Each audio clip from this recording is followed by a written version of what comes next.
Hello, everyone. This is Miss Anita from China. Today, I will introduce Foton Auman water truck. This Foton Auman water tanker with a volume of 2,000 liters to 24,000 liters, left-hand drive. Leading manufacturer of water trucks in China. Volumes from 4,000 liters to 3,000 liters. Carbon steel material, stainless steel material. For water tanker optional. Stainless steel tanker mainly used for transporting, drinking water, fresh milk, beer or other liquid food, etc. Carbon water tanker for transportation, sprinkling, water cleaning, dedusting, green belt irrigation, etc.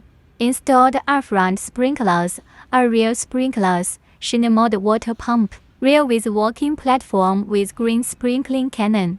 Installed with firefighting connection, self-flow valve, filtering device, humanized climbing ladder, side guardrails, sprinkling music horn.